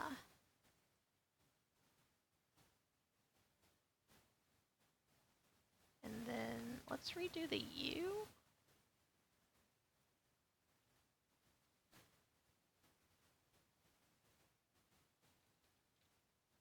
Something a little narrower.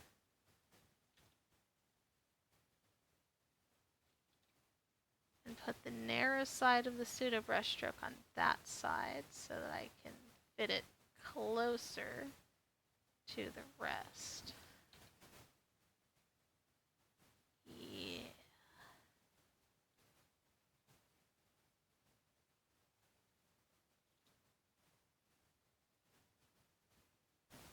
Okay, that looks pretty good. Let's see if I regret it in a second. Let's get the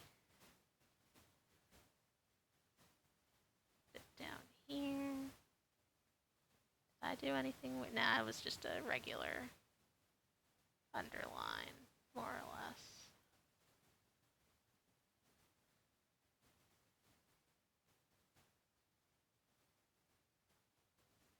There.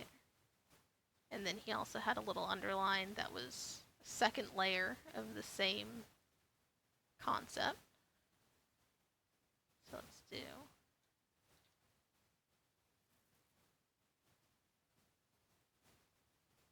that, and then behind that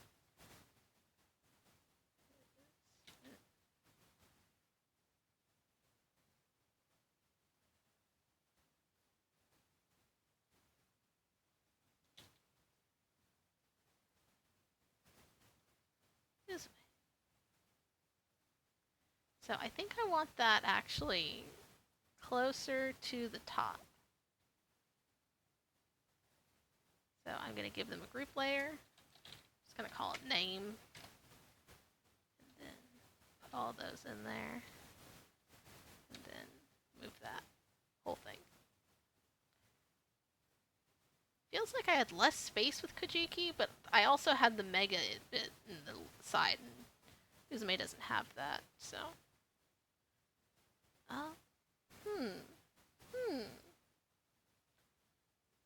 Should I have this behind her? Oh, that didn't do what I wanted. That just put it in the layer.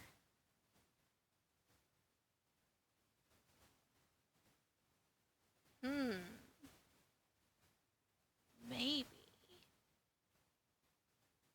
Yeah, that takes it. Well, no, actually, because I need to write text down there. That's going to take up too much space. It kind of looks cool and dynamic, but I need that space now that I think about it. So no, we're not doing that. Alright. So now, because she doesn't have a mega, I don't need that little bit there. I just need her general rundown. So let's get the same color blue from his. And I need to go into her notes. I have text files for the EV training and general data for a lot of my Pokemon, so I'm going to go into my stuff and find her. Ah, yes. It's got everything.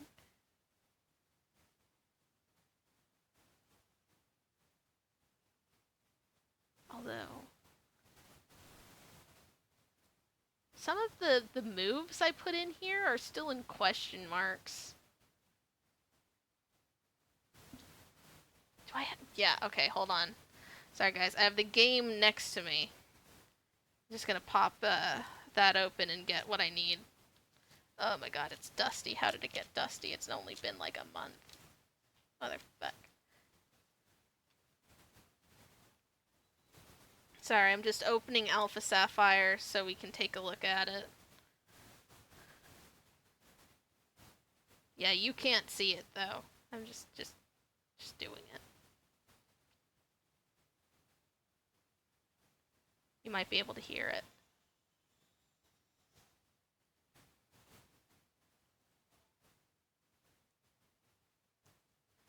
While I'm letting that load, let's see if anything's going on in chat. Probably not.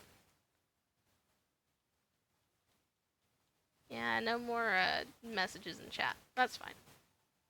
So I'm just rambling anyway. Oh god, I forgot that the last time I turned this on was when I had... I'm not doing it. In fact, the last time I did this, I was turning it on to... I beat the Elite Four, then turned it off once it's saved, and I didn't turn it back on again. That's what I'm trying to say. So it's opening me into a cutscene. Nope, nope, nope. Not now. Not until I'm ready for it. So shit, I can't actually look at her stats. I just have to go off my notepad file, which has most of what I need. I just, her moves on it, some of them have a question mark next to them, like I was still deciding what to do. I'll just assume that those are what I wound up going with for now. Alright.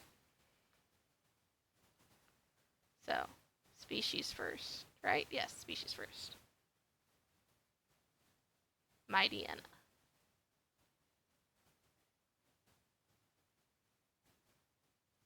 I always do this where I like don't give myself room to put the tails of like G's and Q's.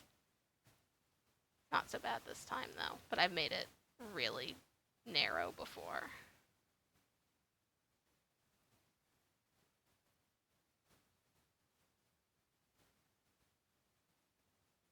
I'm still using my custom pencil texture brush, which doesn't really go full opaque, even when I have it set to opacity 100. So I have to go over every line to make sure they're solid enough when I'm doing writing. Which is fine. If I really wanted to, I could switch to a different pen. But I don't want to. Mightyena. What comes next? Gender. I don't really need to specify that with a lot of these. It's kind of either obvious or not relevant. But I do. Because it's in their data. She a girl? She a grill?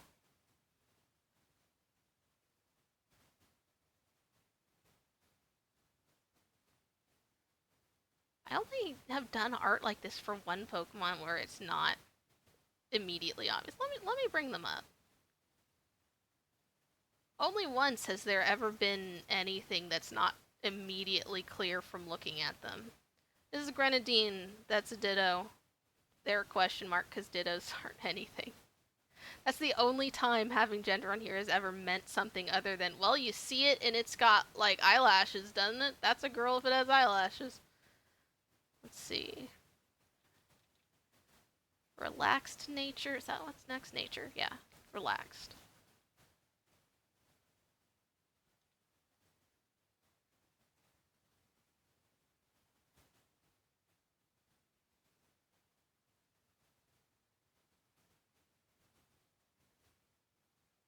Am I gonna have... Ooh, I'm getting close to the end of this space.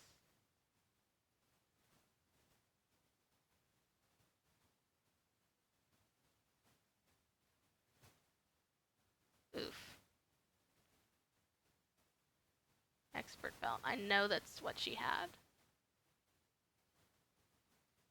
Which, gives you a boost in power to any super effective moves, I think.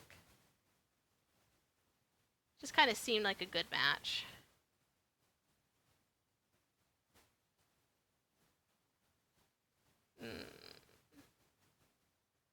Let's move the name folder.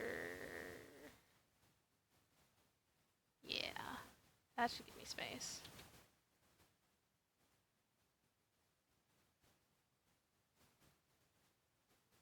Ugh. Sometimes I get really lucky with the way I space these, and sometimes I just fuck it. Let's see how that looks. Yeah, that's good enough. The spacing's not perfect, but whatever. Alright, moveset. That one's going to be easier to fit because I don't have a mega form in the way. So she has Fire Fang, 100% definitely.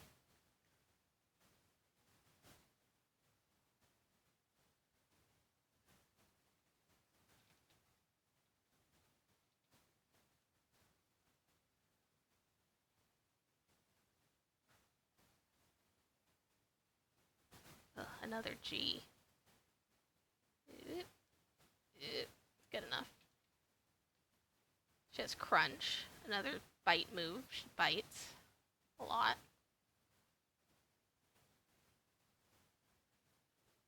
Probably gonna have too much space for these.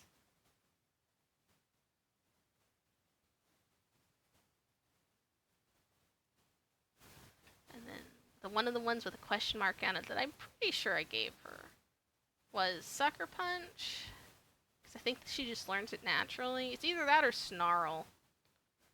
I'm not going to be able to check.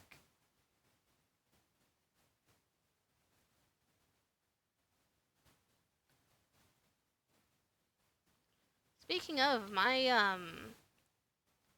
3D, it's a 2DS. It actually has a modded capture card in it, so I could, in theory, just stream things from it. We haven't figured out how to get game audio to work on Tumblr Live. I might give up and just do it through Twitch instead. But, in theory, I could.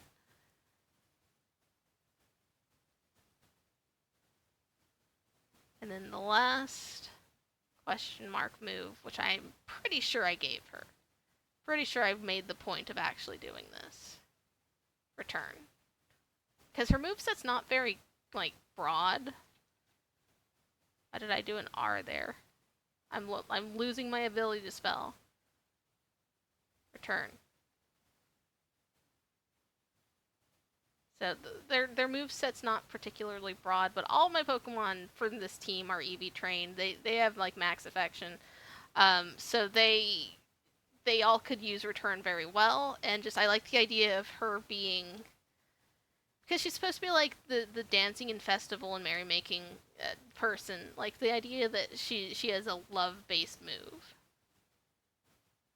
Yeah, I'm gonna move that all the way to this side.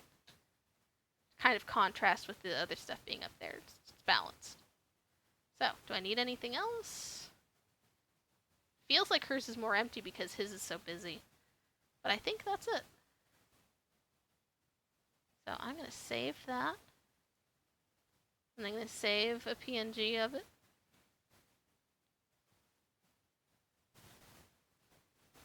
And that's one down. One down plus one sketch that I can sit on for next time. We'll come back to Mizuhanome later. And that's it. Let me do one last check of the chat. If anyone wants to say something that I would read off, this is your chance, but I'm only going to give it a second.